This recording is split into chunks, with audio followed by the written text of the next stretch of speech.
This is Horror Studio One coming to you guys with a grand announcement. As you guys may remember, a couple weeks ago I asked for you guys to give me some artwork for some merch that I'm going to be coming out with. Of course, besides t-shirts, mugs, phone cases, all that kind of stuff, how can we miss out the very famous grab a blanket, turn off your lights, the blanket. So after a couple weeks of getting your artwork and then putting them on products, I actually received in the mail very recently our very first blanket. So this is it. So it comes with so this is Redbubble is the site that I'm using for my merch. So it comes with a very nice, see, HS1. Oh, HS1 is the brand that I'm making for all of my products, HS.1. So on my merch store, which I'm gonna put in the description, or you can find also on my main YouTube page, this is the brand you're gonna be looking for. HS1 blanket. So yeah, you guys can get it on the merch, and it is ginormous. Just gonna fold it back up again. So it is my first time looking at it as well. It seems like it's pretty warm. So yeah, get your blanket for Halloween. So if you guys want to find the link, I'll put it in the description and also on my main website as well. And aside from the blankets, there's also mugs, other accessories such as phone cases, I said before, and t-shirts. I'm coming out with t-shirts as well. So if you guys want to support, yeah, go and check that store out. And I should have more products that I'm going to be bringing to you guys on my different intros for my videos. So without further ado, let's grab a blanket, turn off your lights for these true scary best friend horror stories.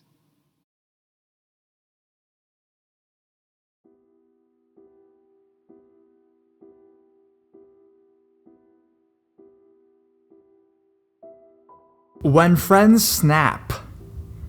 This is my second posting to the subreddit. I think this story belongs here, but if it doesn't, please let me know where it better belongs and I will move it. Backstory is needed for this one. When I was a freshman in high school in Houston, I made friends with a senior in my dance class, Becky. She was a very tall girl, standing over 6 feet tall. Becky was not a very bright girl. In fact, she was actually kind of slow. She had epilepsy, and I think the lifetime of grand mal seizures had done a number on her. She was not completely inept, but she was slow on the uptake, and had rather poor judgment. Still, I loved her like a sister while we were friends, and we became inseparable. Even after she graduated, she was still one of my closest friends. And it wasn't until her rather unstable mother decided to pull some stuff that I won't mention in the story that we finally fell out of favor with one another. I still blame her mother for the loss of my friend, but looking back on it as an adult, it probably was for the best. I say this because of that poor judgment she had that I mentioned earlier. Her judgment wasn't just bad, it was almost non-existent. Her friends became my friends, and they were by far some of the weirdest and quirkiest people I've ever met, 3 of which left me with stories creepy enough for this subreddit, but only 2 shall be posted for my own comfort. This is the story of just one of those friends. The other shall come later. John was his name. John was a big fellow, and he was a little slower on the uptake as well. I do not know his entire backstory, so I cannot say why he was this way, but he was not the brightest bulb in the box, and tended to make rash decisions without thinking about them.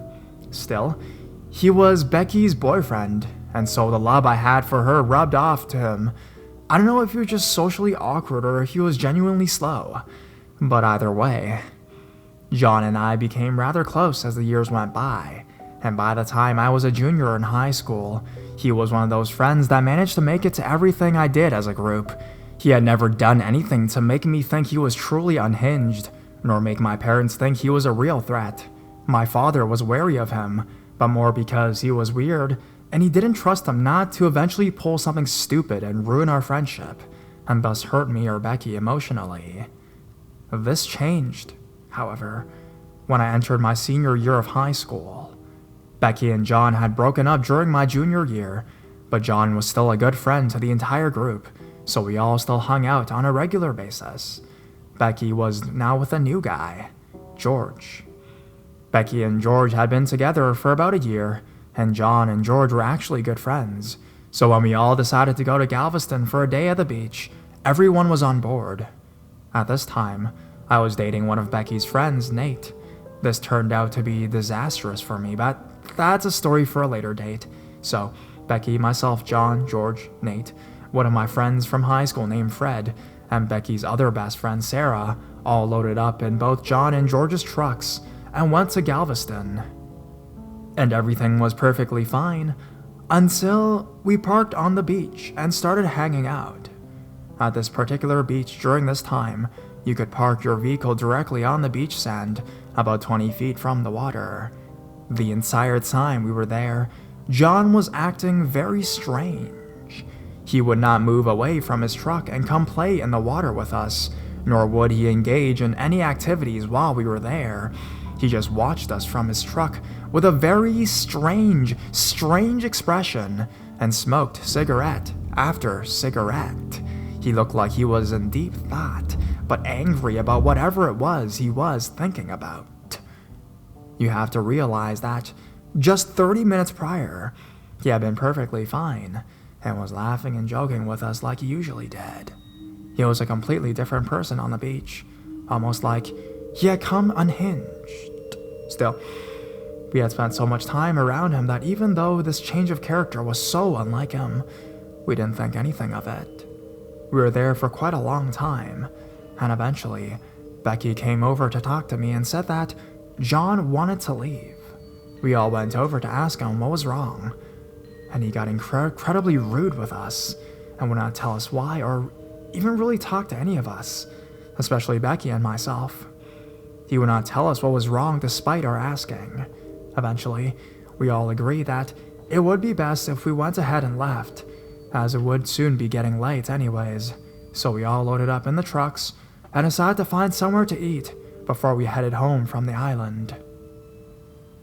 So Becky and Sarah loaded up in George's truck, and Nate, Fred, and myself loaded up in the back bed of John's truck, as we were all incredibly dirty from playing at the beach all day. John had just washed his truck, and we wanted to enjoy the night air. This was by far the stupidest decision we made all night. It was about 10 minutes into the ride when we noticed that John was not driving to the restaurant we had agreed to meet up at. In fact, he wasn't driving anywhere that we knew of. We tried knocking on the back window to get his attention, but he would not answer. And when we tried opening the back window, we found it to be locked for some reason. This was about the time John started speeding up, and it wasn't long before he was racing at speeds of 60 and 70 through smaller in-town roads and running red lights. John thankfully had caught on that something was wrong and was tailing behind him, trying to catch up and make sure he didn't lose sight of him. But it was really hard with John blasting through red lights like it was going out of style. Nate and I start pounding on the back window as hard as we could and screaming at him to stop, while Fred called around the side of the truck through the open window to try and get John to stop, but he just kept going faster and faster and faster, and taking us deeper and deeper into areas that we were completely clueless of. This in and of itself, without our friend being unhinged, was incredibly dangerous, as Galveston Island at the time was notorious for people going missing or being murdered in the back neighborhoods. By the time George caught up to John, the truck was speeding down the road at 80 miles an hour, with 3 people unsecured in the truck bed and trying desperately to hang on for dear life. I have no idea how he managed to blast through all those red lights without being T-boned, but I am grateful for it, to say the least. It took George about another 10 minutes to finally force John to slow down and pull over. Honestly, I can't answer as to how he accomplished this, as at this point, I had abandoned banging on the window and I was face down in the bed of the truck sobbing my eyes out with my eyes covered. I also have no idea why Becky, Sarah, or George did not call the police. And they all got an earful out of me for that after everything had calmed down. When the truck finally stopped, I bolted out of the bed so fast I nearly knocked Becky down when I collided with her. John stepped out of his truck with a tire iron in his hand and started screaming at George and advancing like he was about to beat all of us up upside the head with a tire iron. I don't know what made him change his mind, but I suspect him being up against 3 guys who were nearly as big as he was part of it. So, George, Nate, Sarah, and John screamed at each other for a few minutes before John turned around and loaded back up in his truck and took off out of the parking lot we had pulled into so fast, and which he left skid marks on the pavement. After that, none of us would speak to him anymore, and he quickly found himself cast out of our little group. We all theorized that he had been on some sort of drugs that night, but I cannot be certain. I do know that he called Sarah, surprisingly, several times after that, and either didn't say anything when she answered, or would start screaming at her and threatening her. She ended up having to change her number over it all. Thankfully, that ban from the group stuck, because there were several times I had to pass his house on my way to school, and the times he was outside, he'd stop whatever he was doing and glare at me in such a hateful way that I became fearful of going near his house. I have no idea what happened to him from there, or if he's still living there, but I never want to run into him again. I have since moved quite a distance away from there, so it is very likely I never will. So John, thanks for showing teenage me how dangerous friends could really turn out to be, and I hope we never meet again.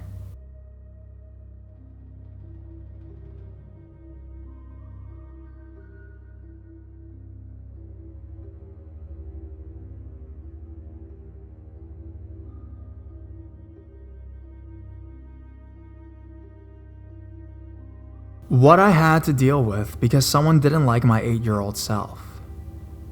When I was 8 years old, I spent most of my free time playing in the streets near our house. I had a few friends from school who lived nearby, so I was always with them whenever I was out. Our group was made up of myself and my friends, Jake, Mark, and Carl. Although there were usually other people with us, everything was great and I never had any problems. We would frequently do things we shouldn't have been doing, but we managed to stay out of trouble. Some pretty strange things happened to us on some occasions, but nothing stopped us, and we always felt fairly safe. This was the case until the day I met Chris.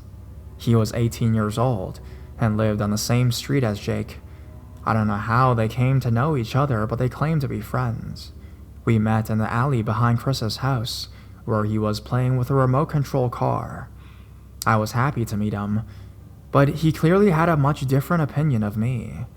On the day I met him, I was only with Jake, so I wanted to stay with him rather than going home.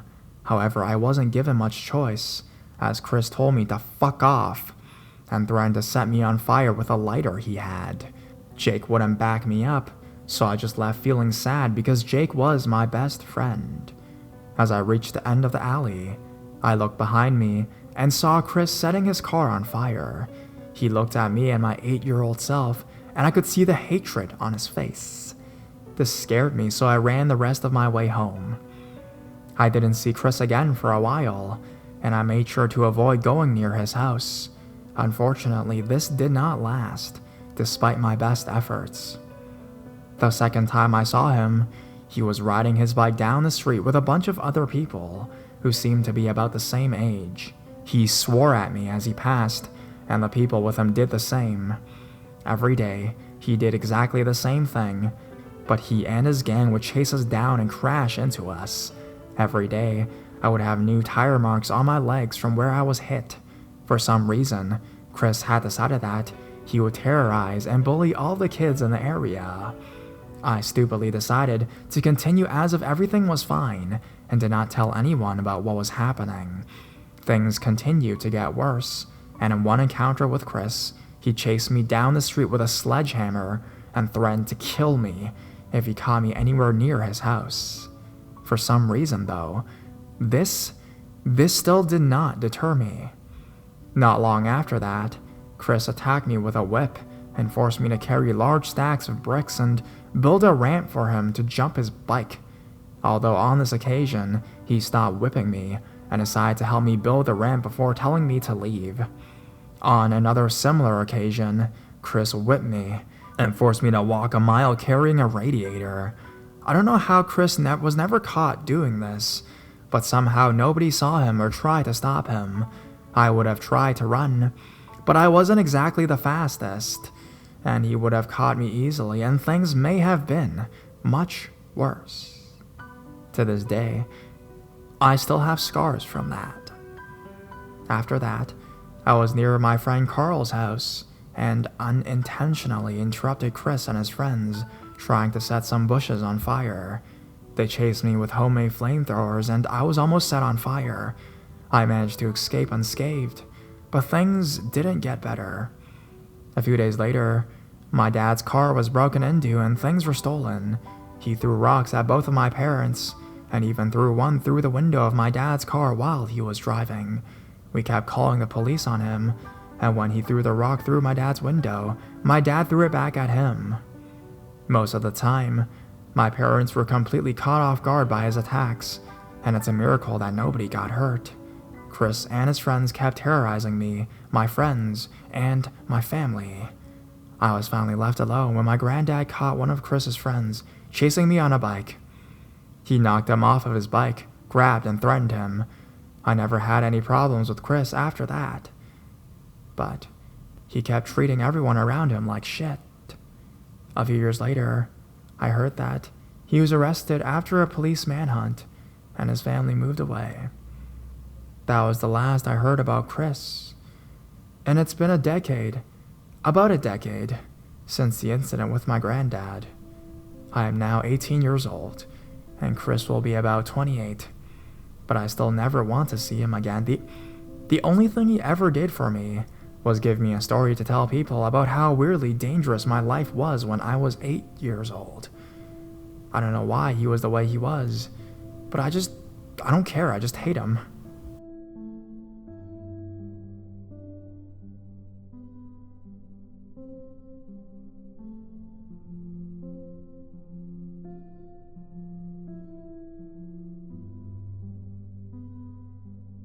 A truly toxic person. Shortly after I started dating my now ex Danny, he introduced me to his best friend, Andrea. Now, he told me she had depression issues and thought we would get along.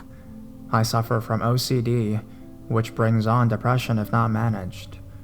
I've got a couple relatives who suffer from a mental condition, including a few who have depression, so I am both familiar with and sympathetic to people whose brains have turned against them. I knew something was a bit off when I found out he had to call her once a week, or he didn't say or, he just said he had to, the way someone would say they had to not use the stall right next to an occupied one. Having been cheated on in the past, I was a little uncomfortable with this, but then I actually met her. She was nice enough when I spoke to her on the phone, and seemed to be okay when I physically met her at the airport. First, she smoked so much pot that even the trees would have suggested she slow down a bit. No problem with pot, but nearly every breath she took was filtered through a pipe. She kept accusing her boyfriend of cheating on her, something she had done on him a few times.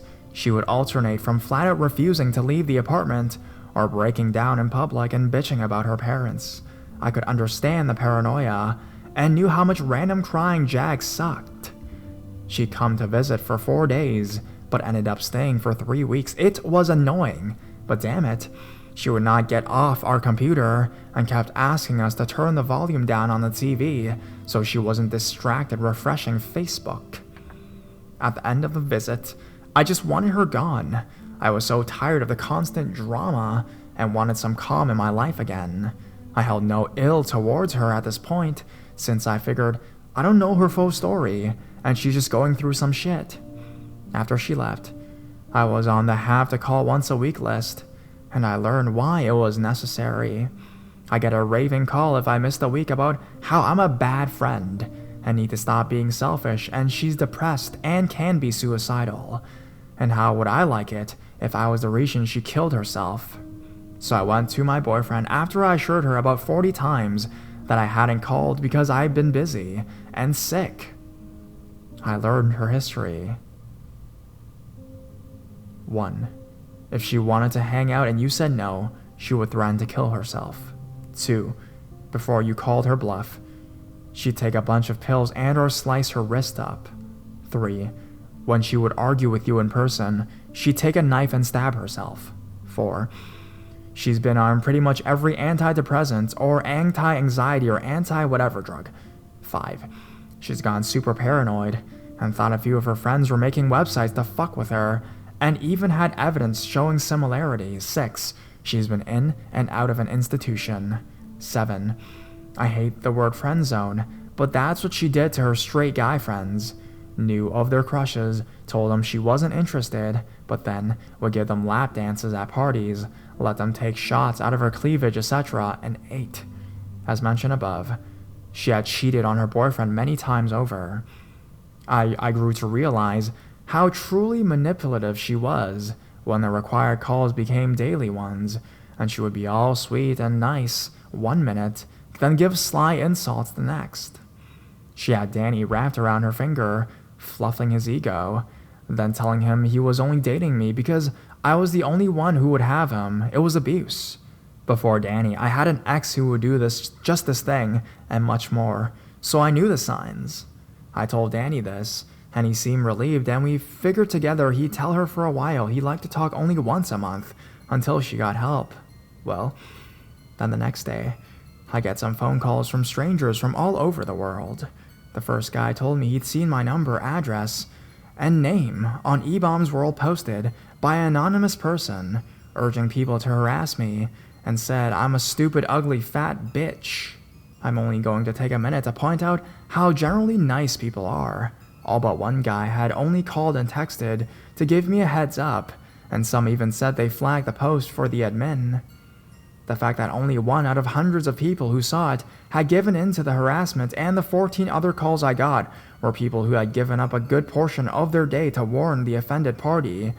It shows that there are a lot of good people out there.